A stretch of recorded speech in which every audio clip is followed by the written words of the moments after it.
Finally, nagabutagin man mga guys ang inulat namon para sa bike ni Boss Stanley Huwata na ba? Bago nga kags, kadina, prehab, kag syempre ang pagpalangga sa iya. Ay, animal. Gago! So hello guys, magandang morning sa inyo. So nagbabalik na naman ang bike ni Boss Stanley Huwata, no? Kaya mo ni mga guys ang amon problema nung nakaraan. Kaya ang iya nga kags hindi pa na SRAM XX1. Tapos mga guys, ang iya kanina, ordinaryo, bra. Ay, oo, kung si kada niya kanugan ni Ragut Not. Wow! So ito na nga ni mga guys, para matakot na siyempre ang matamato na nato, no? Ba, sa mga nanonood ha, baka sabihin ninyo hindi tayo magaling ha. Kasi nga, are. Pag magpalit ka ng SRAM mga guys, gagamit ka talaga ng prehab na XD drive. So ang ginagamit ni Idol kanina ay Hyperglide. So alam mo na, kabalo ka na.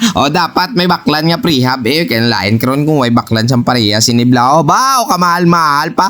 Prehab mga guys, ang Hope Sos Mariosep i-search na lantawa prehab sang Hope mga guys. Ay ambot na lang gina daw nagbakal ka man isa man ka bike. Ay abaw ka talaka man nga obra ni man. Upgrade dito, upgrade doon. Wala problema. Damo man isla kwarta. Okay. Pero kung togid man niya damo isla kwarta, ate labalaban pasa na nila sakon. Agay! Ay abay! Yun ipota.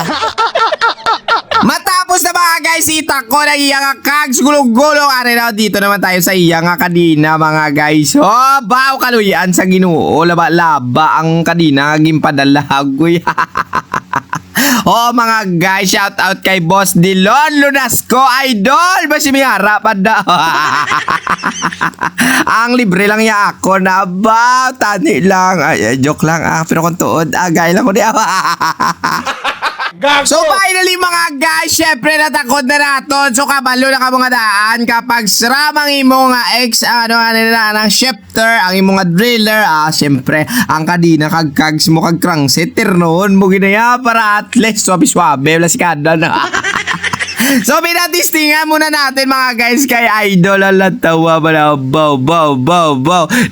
Grabe nga tsura. Artistaho ng dating o ari dollar. No way, this is mine. Shoutout galing kay Sir Paul Ortales, no? Baka mo siya nag-atag sa $100. Sir, thank you so much. Tani mo nagdaga, no? Ay, ambot na lang gidaw. Sige na, puli na ka ba? Ako yung nagutom na kung adaan niya. So, maraming salamat sa inyo mga guys. Hanggang dito na lang si Maninoy ninyo. Syempre, kay Kapoy ng adaan. Kag syempre, kinanglang ko man mag-recharge. So, tira na lang ako. Kaya diri lang ko, mga guys. Langit na daan. Ang gwapo. Nagbabike sa dalan. Iyan na po.